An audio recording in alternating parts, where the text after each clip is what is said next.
बिस्मिल्लाहिर्रहमानिर्रहीम अस्सलामु अलैकुम। प्रीवियस लेक्चर में हम लोगों ने डिस्कशन की थी फाइनेंशियल स्टेटमेंट्स के फॉर्मेट्स की, और साथ में हम लोगों ने इनके रिलेशनशिप्स को डिस्कस किया था।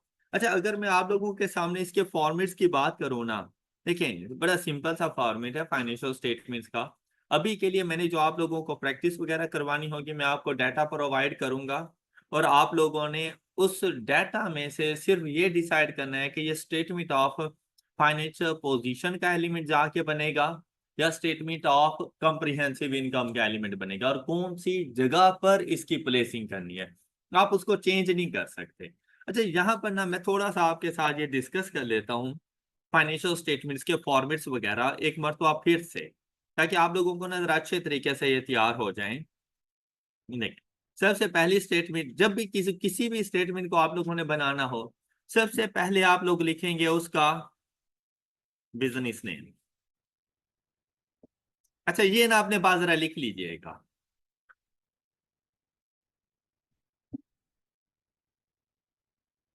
फाइनेंशियल स्टेटमेंट के फॉर्मेट डिस्कस करने लगे, सबसे पहले आप लोग लिखोगे बिजनेस नेम, उसके बाद आपने उस स्टेटमेंट का नेम लिखना है।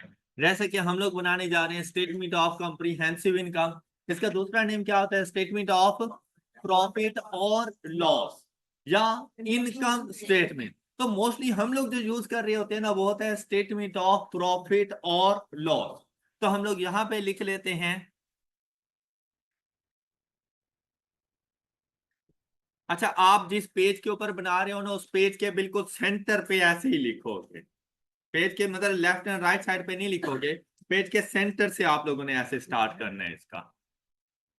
स्टेटमेंट ऑफ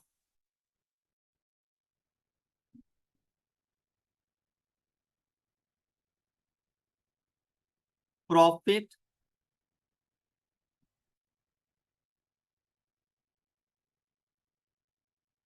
क्या क्या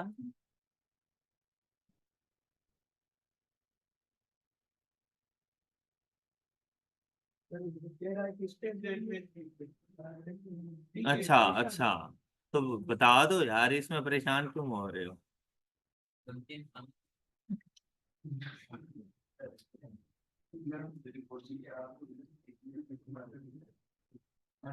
अब उस टाइम पे बोलना शुरू कर दिया था ना, तो इस वजह से जरा।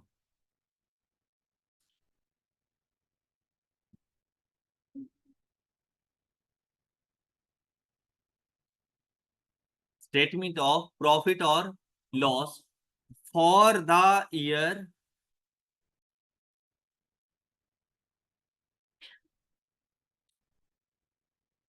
एंडेड। अच्छा, कोई भी अकाउंटिंग ईयर एंड हो सकता है, वो जून का एंड भी हो सकता है, दिसंबर का एंड भी हो सकता है, जो भी होगा हम लोग लिख लेंगे। लेकिन मोस्टली जो हम लोग यूज कर रहे होते हैं ना, वो दो होती हैं, 31 दिसंबर या 30 जून। और इन दोनों में से भी जो सबसे ज्यादा हम लोग यूज कर रहे होते हैं, वो हमारे पास होता है 31 दिसंबर। और ये अकाउंटिंग ईयर जो भी होगा 2020, 21, 22, आपने वो लिख देना है। ये बात क्लियर? इसके बाद आप लोगों ने यहां पे लिखनी है रुपीज। अमाउंट का एक कॉलम बनाएंगे अपने पास। अच्छा, जैसे ही आप ये लिख देते हैं, उसके बाद सबसे पहला काम क्या क्या चीज लिखी जाती है? हमारी बुक के मुताबिक था रेवेन्यू, लेकिन उस रेवेन्यू से मुराद क्या था? Net revenue. नेट रेवेन्यू कैसे आएगा?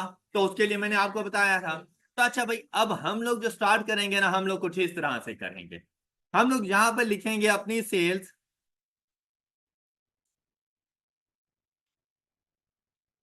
अब यहां पे सेल्स से मुराद हमारी ग्रॉस सेल्स है। आपने अपनी क्वेश्चन के अंदर जो भी टोटल सेल्स गिवन हो, वो आपने उठानी है, आपने आके यहाँ पे लिख देनी है। हम अकाउंटेंट्स के पास न्यूमेरिकल वैल्यू ना हो, तो हम उस न्यूमेरिकल वैल्यू को इस तरह से लिखते हैं। जब स्पेसिमन बना रहे हो, फॉर्मेट्स वगैरह बना रहे हो, तो इसका मतलब होता है एनी न्यूमेरिकल वैल्यू जो भी होंगी, 50,000, 60,000, 80,000 या इन मिलियन जो भी होंगी, वो यहाँ पर आ जाएंगे। इसमें से लेस किया जाता है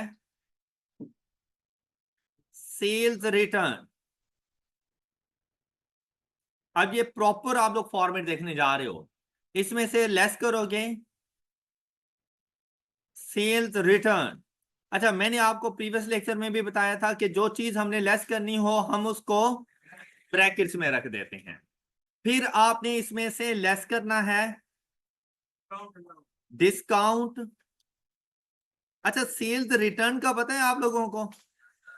ये डिस्काउंट अलाउड, ये इंशाल्लाह हम लोग चैप्टर नंबर 2 में अच्छे तरीके से पढ़ेंगे। तो अभी के लिए बस आपने याद रखना है कि डिस्काउंट अलाउड सेल्स में से माइनस हो जाता है। क्या होता है इन डिटेल जाके हम लोग देखेंगे चैप्टर नंबर 2 के अंदर।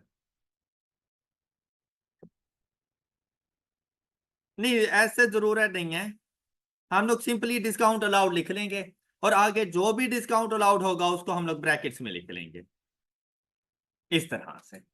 Okay okay. अच्छा, जब ये तीन चीजें आप लिख लेना, क्या वो बाद में आएगी ना, नेट सेल्स के बाद आएगी। जब ये तीन चीजें आप लिख लें तो आपने इसको सॉल्व कर लेना है कि ये वैल्यू हमारे पास क्या बन रही है। इसको आप लोगों ने सम अप कर लेना है तमाम वैल्यूज को, तो कोई ना कोई एक न्यूमेरिकल वैल्यू आपके पास आ जाएगी पॉजिटिव टर्म में। ये आपके पास कहलाती हैं आपकी नेट सेल्स, जिसको रेवेन्यू कहा गया था। ऑल राइट, ये बात क्लियर। सबसे पहले क्या चीज लिखोगे? सेल्स, फिर उसमें से लेस करोगे सेल्स रिटर्न, फिर लेस करोगे डिस्काउंट अलाउड, तो जो वैल्यू आएगी क्या कहलाएगी? Net sale. यहां तक की बात क्लियर? अच्छा, इस नेट सेल्स में से हम लोगों ने लेस करना होता है कॉस्ट ऑफ सेल। इसमें से लेस करेंगे कॉस्ट ऑफ। अब क्वेश्चन ये आता है कि भाई कॉस्ट ऑफ सेल्स को हम लोग कैसे फाइंड करेंगे? तो कॉस्ट ऑफ सेल, अब फॉर्मेट में तो उसने सिंपली कॉस्ट ऑफ सेल लिख दिया था, लेकिन कॉस्ट ऑफ सेल को भी फाइंड किया जाता है। कॉस्ट ऑफ सेल कैसे फाइंड होती है? उसका मेथड ये है कि आपने सबसे पहले अपने पास देखना है अपना ओपनिंग स्टॉक। स्टॉक पढ़ा था ना आप लोगों ने, इन्वेंट्री के बारे में पढ़ा था ना आप लोगों ने। देखिए भाई, फर्स्ट ईयर है आप लोगों के पास, first year of business operation, तो आपके पास ओपनिंग स्टॉक कोई नहीं होगा। बात समझ आई? First year of business operation तो ओपनिंग स्टॉक नहीं होगा आप लोगों के पास, लेकिन क्लोजिंग जरूर मौजूद होता है। और फर्स्ट ईयर का क्लोजिंग अपने नेक्स्ट ईयर का ओपनिंग बन जाएगा। तो अगर कोई ओपनिंग स्टॉक है तो आप लोगों ने सबसे पहले यहां पर लिखना है अपने पास ओपनिंग स्टॉक।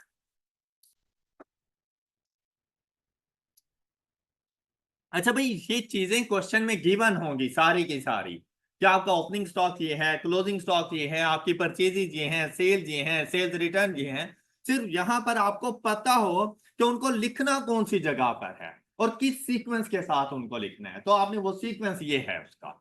क्लियर? अदरवाइज ये सारी चीजें आपको क्वेश्चन में गिवन होंगी आपको। अच्छा, क्लोजिंग आपके पास ओपनिंग स्टॉक आ जाएगा, इस ओपनिंग स्टॉक में ऐड करेंगे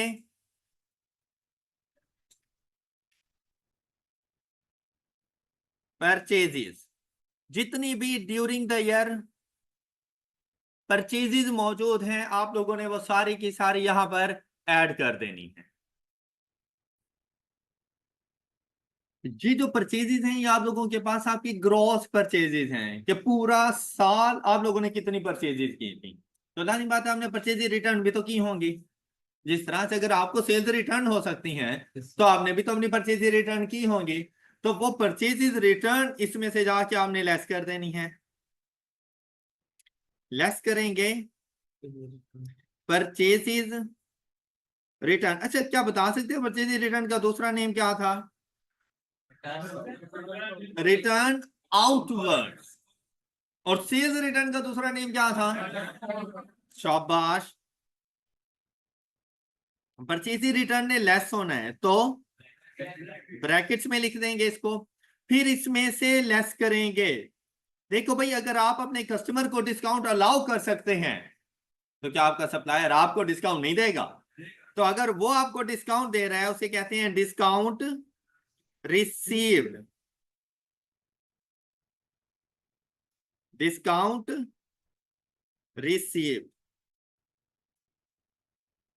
अगर आप लोग बात सुनिएगा, अगर आप अपने कस्टमर्स को डिस्काउंट दे रहे हो तो आप डिस्काउंट अलाउ कर रहे हो, ऑलराइट। और अगर आपका सप्लायर आपको डिस्काउंट दे रहा है तो आप डिस्काउंट अलाउड का ताल्लुक सेल्स के साथ है, उसी को डिस्काउंट अलाउ करेंगे ना जिसको हम लोगों ने सेल्स की।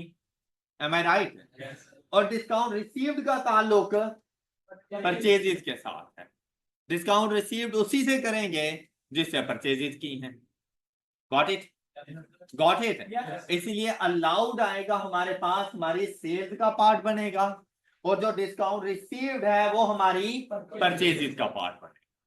बात क्लियर? डिस्काउंट रिसीव्ड हम लोगों ने अपने परचेजेस में से लेस कर देना है।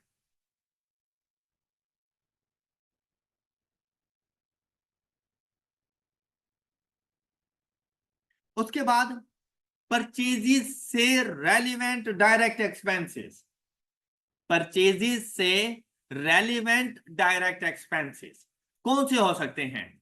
जैसा कि नहीं, मार्केटिंग का ताल्लुक सेल्स से होता है, परचेजेस से नहीं होता। जैसा वेजेस का ताल्लुक भी हमारी सेल्स से होता है। यहां पर हमारे पास आता है बेसिकली ट्रांसपोर्टेशन इनवर्ड। ट्रांसपोर्टेशन मतलब वो जो परचेजेस की थी उनको हमारे ऑफिस तक, शॉप तक पहुंचने में कितना एक्सपेंस आया। जैसे कि हम लोगों ने कुछ दिन पहले भी एक बात की थी कि आप 500 की एक बुक लेकर आते हो, 100 रुपया उसके ऊपर एक्सपेंस आ जाता है, क्या बुक 550 रुपए की मुझे दोगे? क्यों? क्योंकि उसके ऊपर 100 रुपए का एक्सपेंस है। तो क्या आपने अपनी बुक का पार्ट ही बना दिया उसको 100 रुपए को? तो यहां पर भी जितने भी परचेजेस से रेलिवेंट कोई एक्सपेंस होगा तो वो आपने यहां पर शामिल कर देना है। अच्छा, यहां पर मोस्टली हमारे पास आता है कैरेज इनवर्ड। इसके लिए ट्रांसपोर्टेशन कॉस्ट ऑन परचेजेस को हम लोग कहते हैं कैरेज इनवर्ड।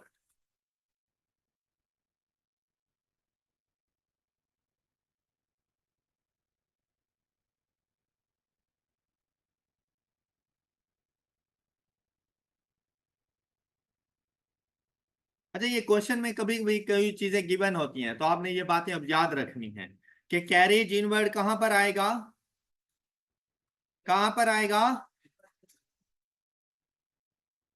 कैरेज इनवर्ड आपकी परचेजेज में, हाँ जी, ऐड करेंगे या लेस करेंगे? ऐड कर देंगे। बात क्लियर? कॉस्ट ऑफ सेल्स का हिस्सा बन जाता है। ये बात क्लियर? अच्छा, अब इसके बाद हम लोग इसमें से लेस करेंगे at the end closing stock.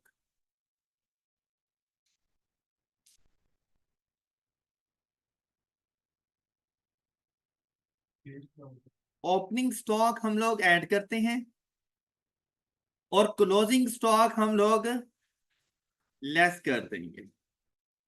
अच्छा, ये बात है ना, बाकी सारी की सारी आप लोगों को इन फ्यूचर याद हो जानी है। आज फर्स्ट डे है ना तो इस वजह से जरा मुश्किलात हो रही हैं। हम लोगों ने इतनी प्रैक्टिस करनी है, ये सारी चीजें फिंगर टिप्स पर होंगी कि कौन सी चीज ने कहां पे जाना है। अच्छा, लेकिन ये क्या आहिस्ता आहिस्ता आप लोगों को सारी बातें समझ आएंगी जी। यहां तक कोई इशू किसी को? अच्छा, अब देखें यहां, अब हम लोगों ने ना ये कॉस्ट ऑफ सेल को डिटरमिन करना होता है सबसे पहले। तो कॉस्ट ऑफ सेल फाइंड करें तो आपने ना इधर एक बॉक्स सा बना लेना है।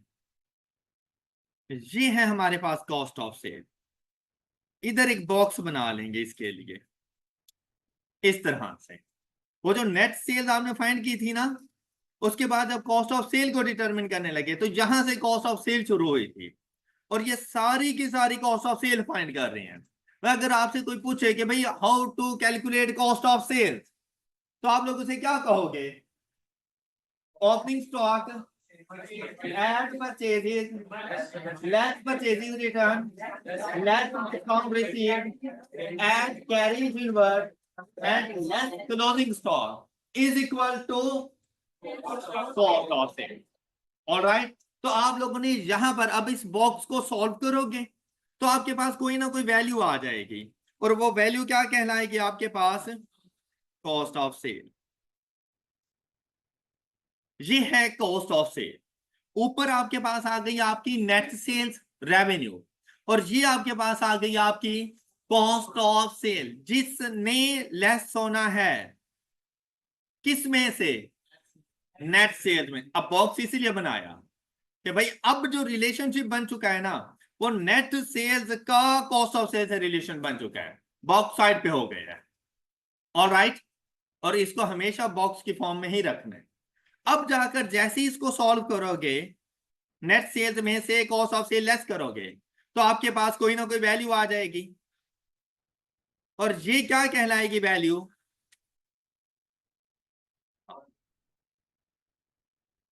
Gross profit. ये वैल्यू क्या कहलाएगी आपके पास? Gross profit. और अगर ये नेगेटिव टर्म में आ गई तो ग्रॉस लॉस बन जाएगा। यहां तक कोई मसला? ग्रॉस प्रॉफिट तक कोई मसला? चलें, गुड। अब आप लोगों ने क्या करना है कि इस ग्रॉस प्रॉफिट में अदर इनकम ऐड कर देंगे। Add other income.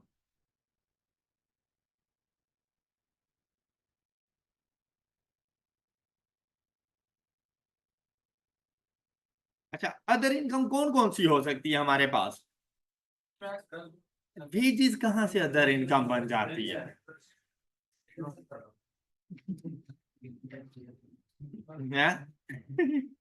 Interest income.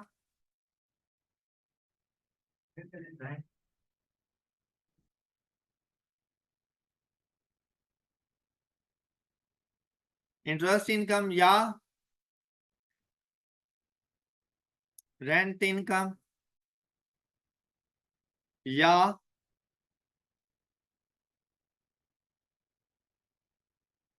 Gain on disposal of non current asset. Gain on disposal of non current asset. अब ये भी कोई ना कोई वैल्यूज आपके पास मौजूद होंगी। इन्वेंट्री क्यों आएंगी? कौन था? इन्वेंट्री क्यों आएंगी? बेटा इन्वेंट्री का सेल करना तो रेवेन्यू हमारा बन चुका है, सेल्स में आ चुकी हैं, वो तो नॉर्मल कोर्स ऑफ बिजनेस है ना। इन्वेंट्री सेल करेंगे तो वो सेल्स की कैटेगरी में आ जाती है, वो अदर इनकम का पार्ट नहीं बनती, वो मेन कोर्स ऑफ इनकम है। क्लियर हो गई जी? आप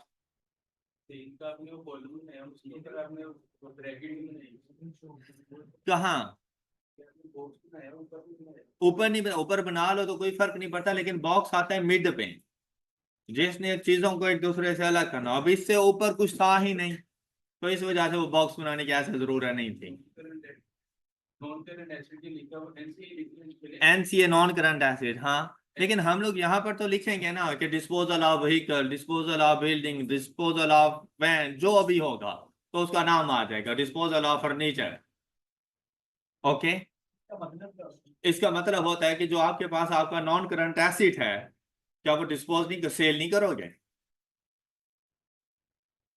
मतलब आपके पास उस वो आपके बाबा के पास एक गाड़ी मौजूद है, क्या आप भी वही गाड़ी चलाते रहोगे सन 1947 वाली? हाँ, लेकिन नॉन करंट एसिड है, क्या उसको रिप्लेस करके नई गाड़ी नहीं ले लोगे? तो उसको जब रिप्लेस करोगे तो कुछ ना कुछ गेन या लॉस तो आएगा ना। तो अगर उस पर गेन आ जाए तो अदर इनकम का पार्ट बन जाता है। ओके, समझ आ गई है उसे? रोहान, रोहान नाम है? रेहान, रेहान, रेहान, रेहान, रेहान। बाकी सब बच्चों को क्लियर? अच्छा, अब क्या करना है, ये सारी की सारी जो इनकम है ना, इधर भी बिल्कुल ऐसे ही कि अगर एक से ज्यादा आप लोगों के पास इनकम्स हैं, तो आपने इनको भी इसी तरह बॉक्स में रखना है। पहले पहले उसको बताना है कि भाई मेरे पास मेरी टोटल इनकम्स इतनी आ रही हैं।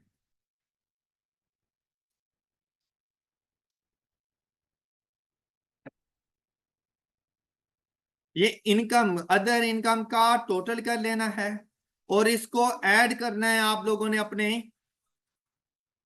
ग्रॉस प्रॉफिट के साथ। बात क्लियर? बात क्लियर? अच्छा, अब नेक्स्ट स्टेप आप लोगों के पास क्या होना है कि आपने इसमें से लेस करने होंगे अपने ऑपरेटिंग एक्सपेंसेस, बिजनेस के तमाम तर ऑपरेटिंग एक्सपेंसेस।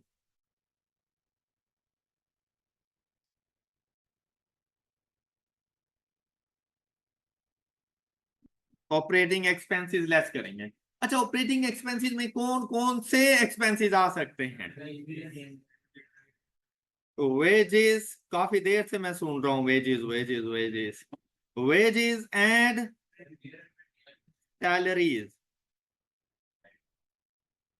अच्छा, क्या आपको पता है कि वेजेस और सैलरीज में फर्क क्या होता है? Wages on daily basis, salaries on monthly basis और fixed. Alright, salary monthly basis पे एक फिक्स्ड अमाउंट है, जबकि वेजेस डेली बेसिस पर हैं, और वो भी अगर आप काम पर आए तो मिलेंगी, काम पे ना आए तो नहीं मिलेंगी। मतलब जो आप लोग घरों की कंस्ट्रक्शन करवा रहे होते हैं और उस पे जो लेबर काम करती है, अगर वो हफ्ते में 5 दिन काम करेंगे तो आप उन्हें 5 दिन की इनकम दोगे, लेकिन अगर 6 दिन काम करेंगे तो, और अगर कोई वर्कर किसी दिन नहीं आया तो क्या उसको उस दिन की वेजेस दोगे? वेजेस बेसिकली काम के मुताबिक होती हैं। जिस दिन काम करोगे उस दिन की आपको पेमेंट हो जाएगी, आप नहीं आ रहे आपको पेमेंट नहीं होनी। जबकि सैलरीज, आप आ रहे हो या नहीं आ रहे, पर मंथ आपको फिक्स अमाउंट मिल जाएगी। Got it? बात क्लियर हो गई सब बच्चों को? ये बिजनेस का एक्सपेंस होता है, आपने यहां पे आके लिख दिया। उसके अलावा आप देखें ऊपर मैंने लिखा था कैरिज इनवर्ड। कैरिज इनवर्ड क्या होता है? Transportation cost on purchases. या बिल्कुल लास्ट पर ना जाके जरा स्टार बना के ना लिख लो, carriage inward is the transportation cost on purchases. अलग से एक नोट के तौर पे लिख लें इसको, carriage inward is transportation cost on purchases.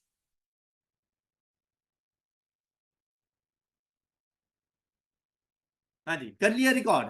अच्छा देखिए, परचेजेस के ऊपर ट्रांसपोर्टेशन कॉस्ट है, तो जहां पर परचेजेस मौजूद थी वो कॉस्ट भी उधर ही गई। कहां पर? Cost of sale. Alright, alright. लेकिन ट्रांसपोर्टेशन कॉस्ट ऑन सेल्स, इसे क्या कहा जाता है? Carriage outward. और ये आपके ऑपरेटिंग एक्सपेंसेस बनते हैं, कैरिज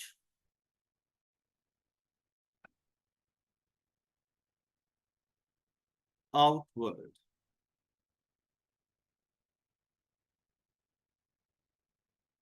तो कैरिज आउटवर्ड को कैसे हम लोग डिफाइन करेंगे? Transportation cost on sales. तो सेल्स से रेलिवेंट तमाम तर एक्सपेंसेस ऑपरेटिंग एक्सपेंसेस का पार्ट। जी हाँ, सब सारे एक्सपेंसेस माइनस हो जाएंगे। जी, बात क्लियर हो गई? तो जमा भी तो नेगेटिव सेंस में आ जाएगा नहीं नीचे, जमा भी करेंगे। बनाऊंगा। टोटल अमाउंट आएगी उस पे हम ब्रैकेट डाल देंगे ऊपर वाले।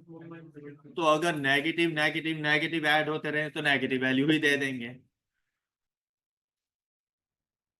होने तो लेस ही है ना।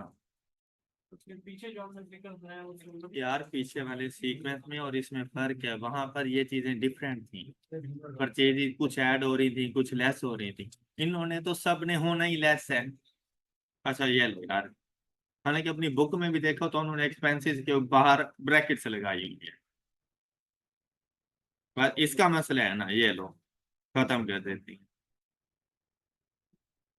है। ओके, ਹੁਣ आराम है।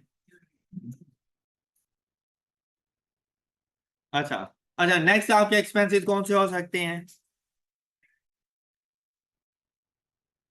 रेंट, मार्केटिंग, हाँ वही मार्केटिंग और एडवर्टाइजिंग एक ही चीज है। Insurance,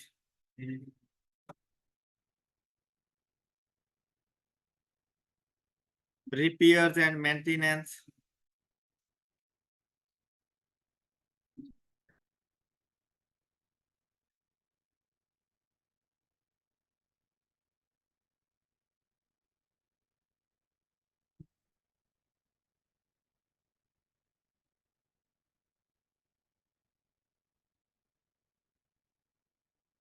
depreciation.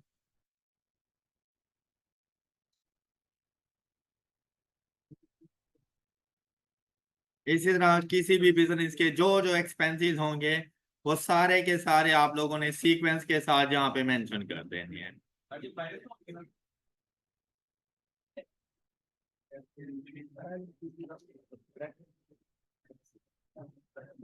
ये मैंने क्या लिखा हुआ है, ये क्या लिखा हुआ है, लेस ही करूंगा, नहीं सब्र तो कर लो। डेप्रिसिएशन चैप्टर नंबर 6 है। हाँ सही बात है, देखो अपनी बुक में चैप्टर नंबर 6 नहीं है डेप्रिसिएशन। अच्छा, अब आप लोगों ने इन तमाम एक्सपेंसेस को पहले इकट्ठा कर लेना है कि मेरे बिजनेस के टोटल एक्सपेंसेस ये बन गए, और इनमें से जाकर आप लोगों ने अब माइनस करने हैं, तो ये लो ये ब्रैकेट्स लगा दी, क्योंकि ये सारे के सारे अब लेस होंगे। कौन सी वैल्यू में से, वो जो ऊपर हम लोगों ने फाइंड की हुई है gross profit plus other income, ये जो वैल्यू आई हुई है इसमें से ऑपरेटिंग एक्सपेंसेस लेस कर देंगे तो आपके पास कोई ना कोई वैल्यू आ जाएगी, और ये वैल्यू क्या कहलाएगी आपके पास,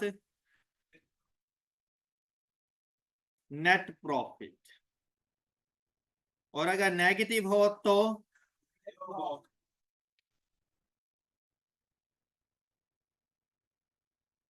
और अगर नेगेटिव आ जाए तो नेट लॉस। मतलब ये पॉजिटिव नेगेटिव कुछ भी आपके पास आ सकती है। और ये बन गई आप लोगों के पास आपकी स्टेटमेंट ऑफ प्रॉफिट और लॉस। जी, अब किसी को कोई इशू, क्या ये स्टेटमेंट सब बच्चों को समझ आ गई?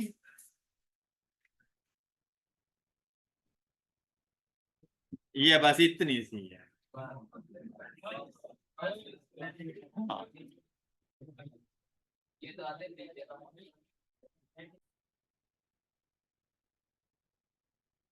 आई होप कि फर्स्ट स्टेटमेंट आप सब बच्चों को समझ आ चुकी होगी। जी, जो अब किसी भी देखिए, मैंने ये जो आपको फॉर्मेट्स वगैरह बना के दिया ना, ये ऑल इन ऑल है। अब जरूरी नहीं हर बिजनेस के पास अदर इनकम आ रही है। भाई अगर किसी बिजनेस की किसी किस्म की कोई भी अदर इनकम नहीं है, आपको लिखने की जरूरत भी नहीं है। आपने अदर इनकम का पोर्शन लिखना ही नहीं है ग्रॉस प्रॉफिट के नीचे। आपने ग्रॉस प्रॉफिट के नीचे सिर्फ एक्सपेंसेस पर आ जाना है। फिर यह भी जरूरी नहीं है कि हर बिजनेस इंश्योरेंस करवा रहा है, भाई आप नहीं करवा रहे आप ना लिखो। आपके जो एक्सपेंसेस हो आपने सिर्फ वो मेंशन करने हैं। मैंने तो सिर्फ एग्जांपल्स के तौर पे कुछ लिखे हैं, कुछ मार्केटिंग नहीं कर रहे तो भाई नहीं लिखोगे आप उसके लिए मार्केटिंग का expense. Got it?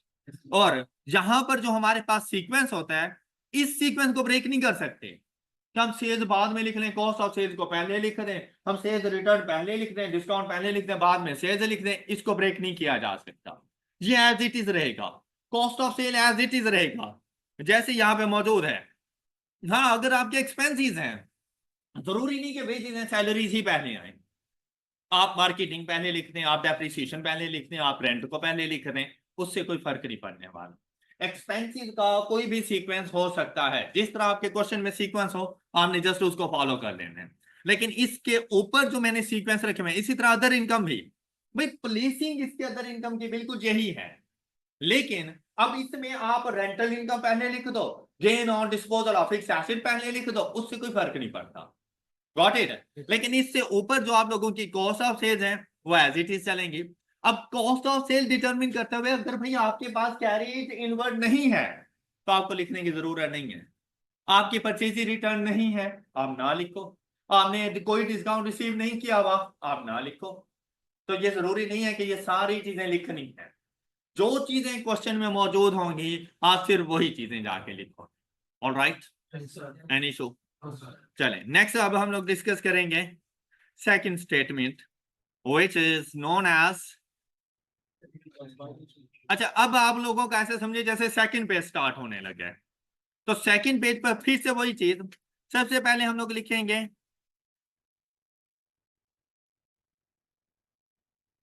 Business name, statement of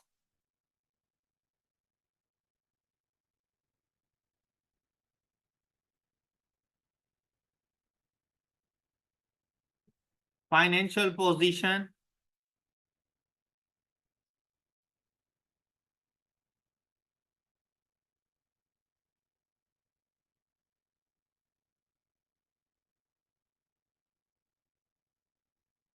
as eight,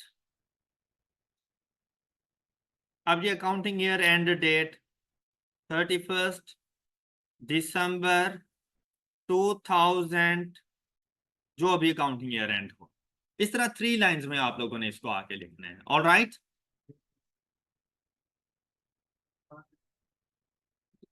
balance sheet के साथ प्रीवियस लेक्चर में भी मैंने कहा था कि एज एट का वर्ड यूज होता है, और स्टेटमेंट ऑफ प्रॉफिट और लॉस के साथ फॉर द ईयर एंडेड हम लोग इस्तेमाल करते हैं।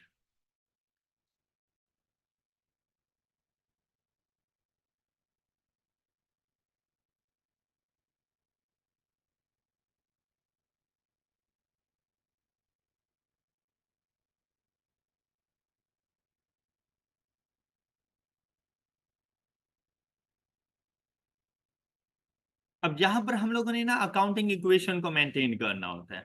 अकाउंटिंग इक्वेशन हमारे पास क्या होती है? Assets is equal to capital plus, तो सबसे पहले हम लोग क्या चीजें लिखेंगे अपने पास? एसेट्स, एसेट्स की क्लासिफिकेशंस हैं, तो उसमें हम लोग सबसे पहले अपने पास लिखेंगे अपने तमाम तर non current assets.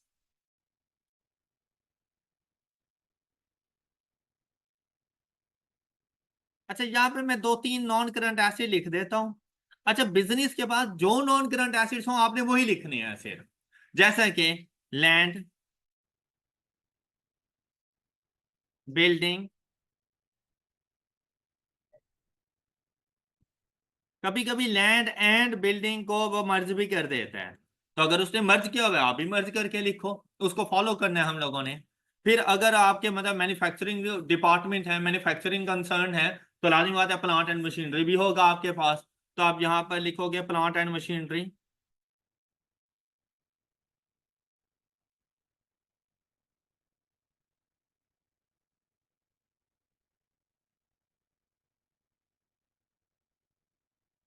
Plant and machinery, साथ में आप लोगों ने फर्नीचर,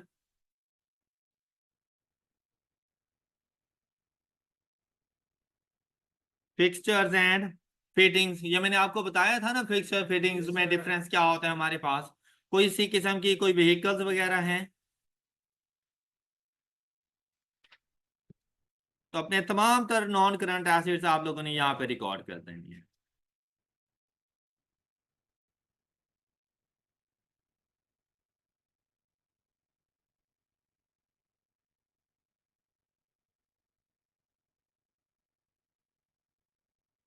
और इन सबको भी ऐड कर लें, और ये बन जाएंगे आपके टोटल नॉन करंट एसेट्स। कोई इशू? जब आप इसको रिकॉर्ड कर लेंगे तो अपने पास लिखेंगे अपने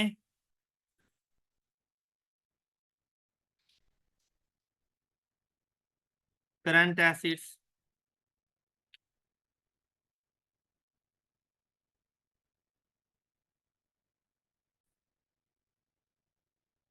करंट एसेट्स में सबसे पहला जो करंट एसेट हमारे पास लिखा जाता है ना, वो होता है हमारे पास हमारा क्लोजिंग स्टॉक।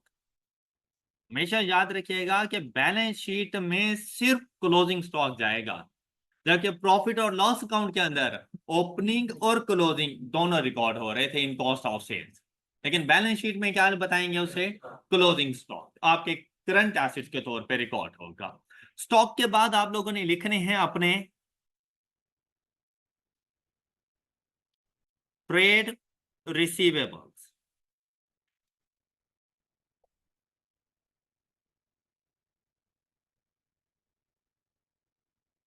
या अदर रिसीवेबल्स कोई आप लोगों के पास हो तो आप लोगों ने वो लिख देने हैं। किसी किस्म की कोई प्री पेमेंट्स हैं,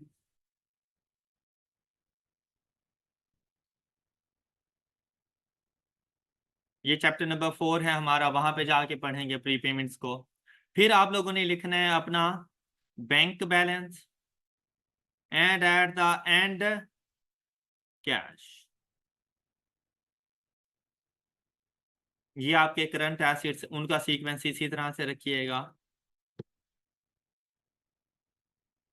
बस इसमें इतना ख्याल रखना है कि आप लोगों ने अपना जो स्टॉक है ना वो पहले बताना होता है, बैंक सेकंड लास्ट नंबर पे आता है और कैश सबसे लास्ट में रखा जाता है, और मिड में आपके बाकी रिसीवेबल्स, प्री पेमेंट्स वगैरह, अकाउंट रिसीवेबल्स, वो सारी चीजें यहाँ पर आ जाएंगी। अब आपने अपने करंट एसेट को सबसे पहले ऐड करना है। तो ये ऊपर वाली वैल्यूज के साथ मर्ज, देखो भाई अगर मैं इसको सिंपली इस तरह से ऐड करने के लिए जाऊं ना कि मैं इधर ही इसको लाइन लगा के टोटल कर दूं, तो ऐसा पता चलेगा जैसे ऊपर वाली भी ऐड हो गई है।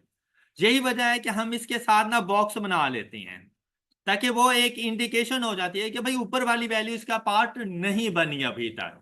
तो यहां से हमें पता चल जाता है कि हमारे टोटल करंट एसेट्स इस अमाउंट के हैं। अब जब आप इधर लाइन लगाएंगे ना तो इसने बॉक्स को नहीं ऐड करना, इसने ऊपर वाली वैल्यू और इसको ऐड करेंगे, तो ये आपके पास बन जाएंगे आपके टोटल एसेट्स, और आपकी अकाउंटिंग इक्वेशन की एक साइड कंप्लीट हो जाती है, आपको आपके टोटल एसेट्स का पता चल जाता है। कोई इशू कर लेंगे इतना। अच्छा, नेक्स्ट पार्ट कौन सा है हमारे पास? Capital and liabilities.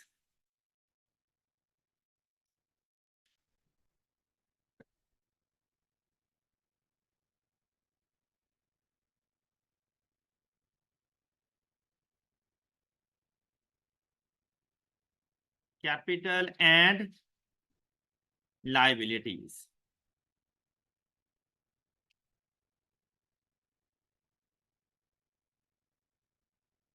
इसमें सबसे पहले हम लोग लिखेंगे अपना ओपनिंग कैपिटल। ये क्वेश्चन में गिवन होगा ओपनिंग कैपिटल।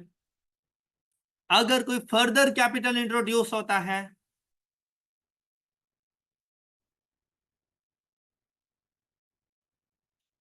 फर्दर इन्वेस्टमेंट,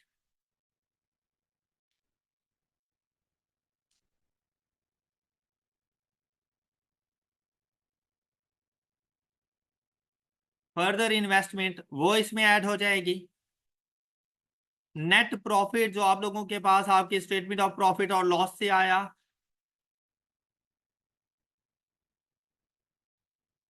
उसको ऐड कर देंगे। और अगर आपको नेट लॉस हुआ होगा तो फिर यहां से आके लेस कर देंगे उसको, तो फिर उसको ब्रैकेट में लिख देंगे हम लोग, और इसमें से लेस करेंगे हम लोग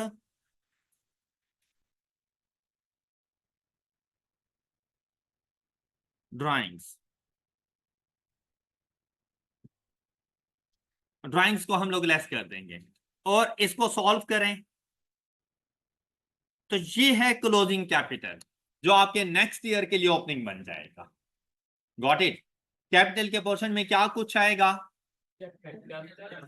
opening capital plus further capital introduced plus net profits less drawings is equal to closing capital.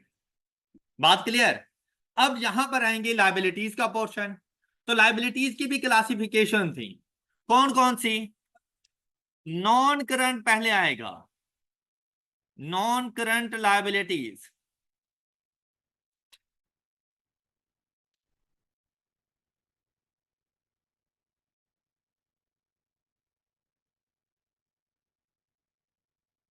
अच्छा भाई, इन केस आपकी किसी किस्म की कोई नॉन करंट लायबिलिटी नहीं है, आप हेडिंग दोगे लेकिन उसके सामने जाके डैश लगा देना। हेडिंग जरूर दोगे लेकिन उसके सामने डैश लगा देना। अगर कोई बैंक लोन वगैरह है तो आप इधर आके लिख दो बैंक लोन या लॉन्ग टर्म लोन, वो आप इधर रिकॉर्ड कर दोगे। अच्छा, ये ना कोई इतनी ज्यादा नहीं होती, ये बस एक आध कोई बैंक लोन होगा तो वो लिख दिया जाता है। फिर हम लोग मूव कर जाते हैं करंट पोर्शन, करंट लायबिलिटीज की तरफ।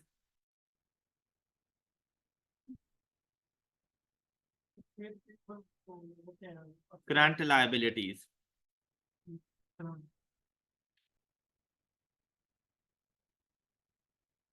करंट लायबिलिटीज में आप लोगों के पास आते हैं आपके ट्रेड पेएबल्स, अकाउंट पेएबल्स,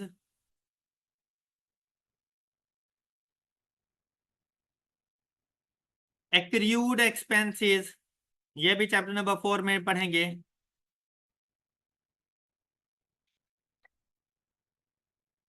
कोई शॉर्ट टर्म लोन है तो वो इधर आ जाएंगे।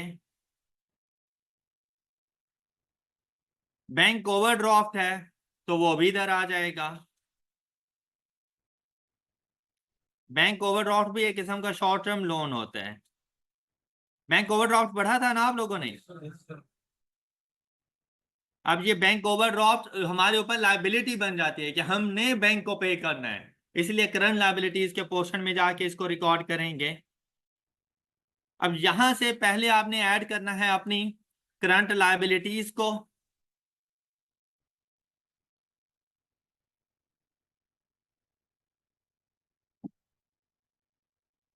अब देखिए ये कैपिटल का आ गया टोटल, यहां से ये नॉन करंट लायबिलिटीज, यहां से करंट लायबिलिटी, और इनका टोटल कर लें तो ये आपके टोटल एसेट्स के टोटल के इक्वल आ जाएगा और आपकी बैलेंस शीट कंप्लीट। अब ये हैं आप लोगों के पास आपकी दोनों फाइनेंशियल स्टेटमेंट।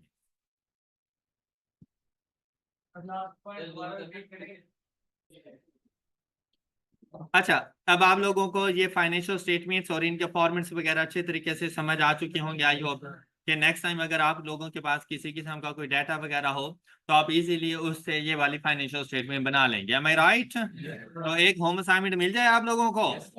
गुड। तो अभी देखो ये क्वेश्चन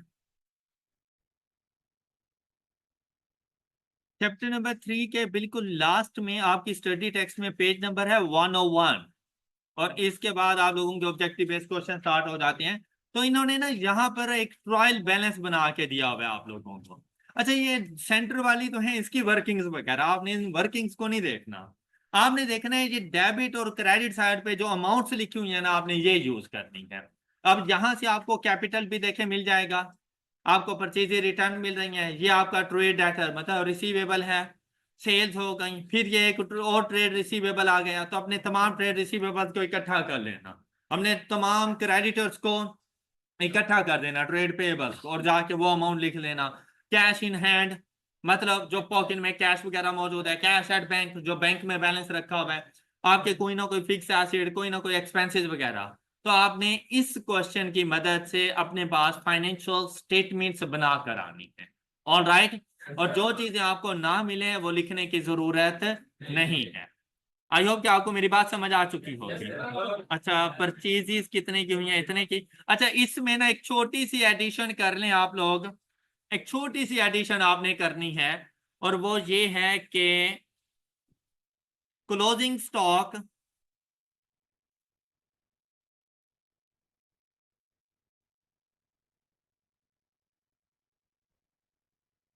इज रुपीज